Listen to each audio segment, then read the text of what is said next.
BJP నూతన జాతీయ అధ్యక్షుడి ఎన్నిక ప్రక్రియ ప్రారంభమైంది. పార్టీ యువనేత నితిన్ నబీన్ కాసేపట్లో నామినేషన్ వేయనున్నారు. ఆయనకు మద్దతుగా ఇప్పటికే నామినేషన్ల ప్రక్రియ జరుగుతోంది. సాయంత్రం వరకు అభ్యర్థులు నామినేషన్లు వేయనున్నారు. ఆ తర్వాత నామినేషన్ల పరిశీలన ఉంటుంది. ఈ కార్యక్రమానికి జేపీ నడ్డా, రాజ్నాథ్ సింగ్, అమిత్ షా హాజరయ్యారు.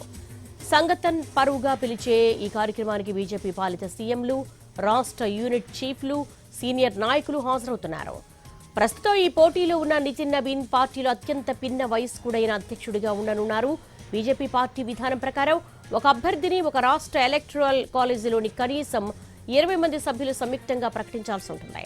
ఆ అభ్యర్థి కనీసం 15 సంవత్సరాల పాటు పార్టీ సభ్యత్వం కలిగి ఉండాలి.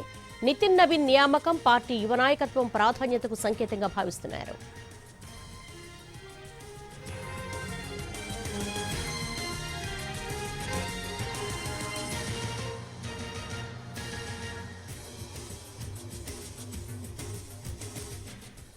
బీజేపీ నూతన జాతీయ అధ్యక్షుడి ఎన్నిక ప్రక్రియ ప్రారంభమైంది. పార్టీ యువనేత నితిన్ నబీన్ కాసేపట్లో నామినేషన్ వేయనున్నారు. ఆయనకు మద్దతుగా ఇప్పటికే నామినేషన్ల ప్రక్రియ జరుగుతోంది. సాయంత్రం వరకు అభ్యర్థులు నామినేషన్లు వేయనున్నారు. ఆ తర్వాత నామినేషన్ల పరిశీలన ఉంటుంది. ఈ కార్యక్రమానికి జేపీ నడ్డా, రాజ్నాథ్ సింగ్, అమిత్ షా హాజరయ్యారు. సంగతన్ పరువుగా పిలిచే ఈ కార్యక్రమానికి బీజేపీ పాలిత సీఎంలు, రాష్ట్ర యూనిట్ చీఫ్లు, సీనియర్ నాయకులు హాజరవుతున్నారు. ప్రస్తుతం ఈ పోటీలో ఉన్న నితిన్ నబీన్ పార్టీలో అత్యంత పిన్న వయస్కుడైన అధ్యక్షుడిగా ఉండనున్నారు. బీజేపీ పార్టీ విధానం ప్రకారం ఒక అభ్యర్థిని ఒక రాష్ట్ర ఎలక్టరల్ కాలేజీలోని కనీసం 20 మంది సభ్యులు సంయుక్తంగా ప్రకటించాల్సి ఉంటుంది. ఆ అభ్యర్థి కనీసం 15 సంవత్సరాల పాటు పార్టీ సభ్యత్వం కలిగి ఉండాలి. నితిన్ నబీన్ నియామకం పార్టీ యువ నాయకత్వం ప్రాధాన్యతకు సంకేతంగా భావిస్తున్నారు.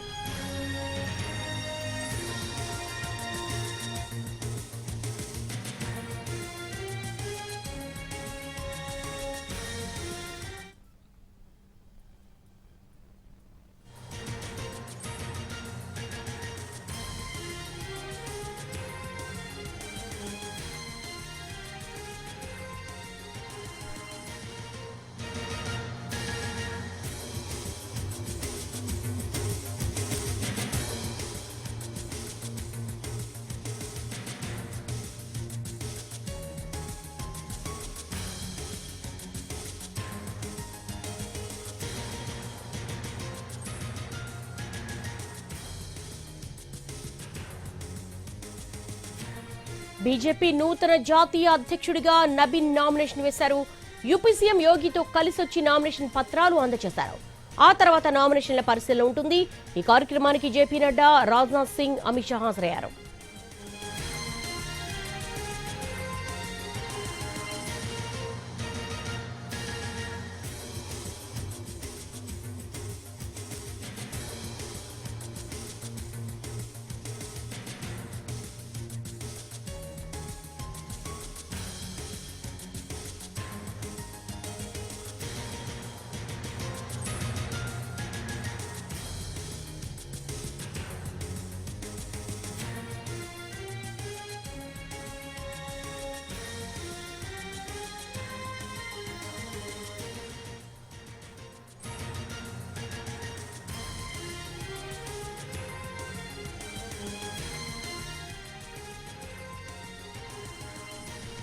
బీజేపీ నూతన జాతీయ అధ్యక్షుడిగా నబీన్ నామినేషన్ వేశారు.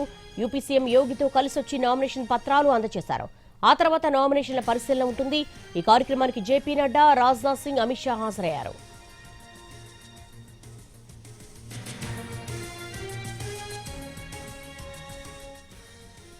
కేంద్ర మంత్రి కిషన్ రెడ్డి నివాసంలో తెలంగాణ బీజేపీ నేతలు సమావేశమయ్యారు. జాతీయ అధ్యక్షుడి ఎన్నిక ప్రక్రియలో పాల్గొనున్నారు. దీనిపై బీజేపీ నేతలతో మా ప్రతినిధి రాజు ఫేస్ టు ఫేస్. బీజేపీ సంస్థాగత ఎన్నికల ప్రక్రియ తుది ఘట్టానికి చేరుకుంది. ఇక బీజేపీ జాతీయ అధ్యక్షుడి ఎన్నిక జరగబోతుంది. తెలంగాణ నుంచి మొత్తం కూడా నాయకులంతా ఢిల్లీకి చేరుకున్నారు. ఈ రోజు జరిగేటటువంటి బీజేపీ జాతీయ అధ్యక్షుడి ఎన్నికకు సంబంధించినటువంటి నామినేషన్ కార్యక్రమంలో పాల్గొనబోతున్నారు. బీజేపీ జాతీయ అధ్యక్షుడి నామినేషన్ అంటే ఆషామాషి కాదు. ఖచ్చితంగా 15 ఏళ్ల పాటు పార్టీలో సభ్యుడిగా ఉండాలి. దాంతో పాటు 4 సార్లు క్రియాశీలక సభ్యుడిగా కూడా వ్యవహరించాల్సినటువంటి అవసరం ఉంటుంది. సో దానికి అనుగుణంగా ఈ రోజు ఇప్పుడు జాతీయ వర్కింగ్ ప్రెసిడెంట్ గా ఉన్నటువంటి నితిన్ నబీన్ నామినేషన్ వేయబోతున్నారు. ఆ కార్యక్రమానికి సంబంధించి కేంద్ర మంత్రి కిషన్ రెడ్డి నివాసంలో కీలక సమావేశం కూడా జరిగింది. తెలంగాణకు సంబంధించినటువంటి నేతలందరినీ కూడా ఆయనే లీడ్ చేస్తున్నారు. సో దీనికి సంబంధించి ఒకసారి కిషన్ రెడ్డి గారిని అడిగి తెలుసుకునే ప్రయత్నం. సార్, ఈ రోజు నామినేషన్ల ప్రక్రియ జరగబోతుంది. ఈరోజు భారతీయ జనతా పార్టీ సంస్థాగత పర్వంలో భాగంగా జాతీయ అధ్యక్షుని ఎన్నికకు సంబంధించినటువంటి నామినేషన్ ఈరోజు ప్రారంభంగా ఉన్నది.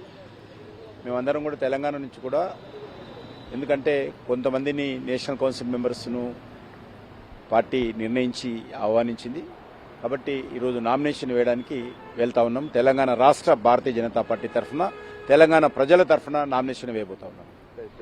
రాష్ట్ర అధ్యక్షులు కూడా ఉన్నారు. సార్, ఈ రోజు కార్యక్రమం ఎలా ఉంటుంది? ఇది కేవలం నామినేషన్ ప్రక్రియ. రేపు అనౌన్స్మెంట్ అవుతుంది. దాని తర్వాత నేషనల్ కౌన్సిల్ మీటింగ్ అవుతుంది. దాంట్లో నేను రాటిఫై చేస్తారు. ఇది ఒక ప్రొసీజర్, మా పార్టీలో ఉన్నటువంటి ప్రొసీజర్. ఆ ప్రొసీజర్ ఒక ప్రారంభం ఈ రోజు నుంచి 20 మంది జాతీయ కౌన్సిల్ సభ్యులు వారు ప్రపోజ్ చేసి దాన్ని ఈరోజు చేసిన తర్వాత రేపు దాన్ని ఆమోదిస్తారు. సో ఈ రోజు మద్దతు ఇచ్చేటటువంటి రాష్ట్రాల్లో తెలంగాణ కూడా ఉంది. అన్ని రాష్ట్రాలు సపోర్ట్ చేయాలి. అన్ని రాష్ట్రాల్లో ఒక్కొక్క రాష్ట్రం నుంచి 21 రాష్ట్రాలు 10 అట్లా నేషనల్ కౌన్సిల్ మెంబర్స్ని సెలెక్ట్ చేసి దాన్ని వాళ్ళు పిలిచారు. వాళ్ళు మాత్రమే ఇక్కడ వచ్చి నామినేషన్ ఫైల్ సైన్ చేస్తారు. రైట్. ఎంపీ డికే అన్న గారు కూడా ఉన్నారు. మేడం, అంటే మీ పార్టీలో ఒక కీలక ఘట్టం ఈ రోజు జరగబోతుంది. జాతీయ అధ్యక్షుడిగా ఎన్నికో సంబంధించినటువంటి ప్రక్రియ ఎలా అనిపిస్తుంది? ఈ ఎన్నికల వాళ్ళ ప్రాసెస్ లో భాగంగా ఇవాళ నామినేషన్ ప్రక్రియ, రేపు అధ్యక్షుని ఎన్నిక ప్రక్రియ, తర్వాత కౌన్సిల్ మీటింగ్ ఉంటుంది. ఆ ప్రక్రియలో భాగంగా తెలంగాణ నుంచి ఉన్నటువంటి కౌన్సిల్ మెంబర్లందరినీ కొంతమందిని ఎంపిక చేసుకుని కౌన్సిల్ నుంచి మద్దతు తెలపడానికి అందరం కూడా రావడం జరిగింది. ఆ ప్రక్రియలో పాల్గొనడానికి మేమందరం కూడా బయలుదేరుతాం. కిషన్ రెడ్డి గారి ఇంటి నుంచి, అదేవిధంగా రామచంద్రరావు గారు మా అధ్యక్షుడు ఉన్నారు, వాళ్ళందరి దగ్గర నుంచి అందరం కలిసి బయలుదేరుతున్నాం. Thank you. Right. MLA Payal Shankar కూడా ఉన్నారు. ఆయన అడిగి తెలుసుకుందాం. జాతీయ కౌన్సిల్ సభ్యులంతా కూడా ఈరోజు జాతీయ అధ్యక్షుని యొక్క నామినేషన్ ప్రక్రియలో పాల్గొనడానికి ఢిల్లీకి వచ్చినాం. జాతీయ అధ్యక్షుని నామినేషన్లో పాల్గొనే అవకాశం వచ్చినందుకు సంతోషపడతాం. ఒక గొప్ప ప్రక్రియలో పాల్గొనేటటువంటి అవకాశం వచ్చినందుకు ఒక భారతీయ జనతా పార్టీ కార్యకర్తగా సంతోషపడతాం. రైట్. ఎంపీ విశ్వేశ్వరరెడ్డి గారు కూడా ఉన్నారు. సార్, అంటే బీజేపీ జాతీయ అధ్యక్షుడికి సంబంధించినటువంటి ఎన్నిక ప్రక్రియ అంటే మీ పార్టీకి ఒక పెద్ద పండుగ లాంటి ఎలా ఉంది? పండుగ. ఎందుకంటే కొత్త అధ్యక్షుని నామినేషన్ ఇదే రోజు. అంటే శాంపుల్గా ప్రతి కాదు, అన్ని రాష్ట్రాల నుంచి ఇంతమంది, ఇక్కడి నుంచి 20 మందిని మేము నామినేషన్ వేయాలి. తప్పనిసరి 20 మంది వస్తాము. దీని తర్వాత ఇంకా పెద్ద సమావేశం ఉంటుంది. అక్కడ కూడా వాళ్ళు రీఎఫర్మ్ చేస్తారు మా నామినేషన్ను. ఇది పోయినసారి కూడా అట్లే అయింది, ఈసారి కూడా అట్లే అవుతుంది. మాకు చాలా సంతోషం. కొత్త అధ్యక్షుడు, కొత్త ఎనర్జీ వస్తుంది బీజేపీ పార్టీకి. రైట్. మొత్తానికి ఏ విధంగానైతే బీజేపీ ఎన్నికల ప్రక్రియ మొత్తం కూడా ప్రారంభమవుతుంది. దానికి సంబంధించి జాతీయ అధ్యక్షుడి ఎన్నిక ప్రక్రియ కోసం తెలంగాణ నుంచి ఎవరైతే కీలకమైనటువంటి నేతలు ఉన్నారో కౌన్సిల్ మెంబర్స్ అందరూ కూడా బీజేపీ జాతీయ కార్యాలయానికి చేరుకున్నారు. Camera person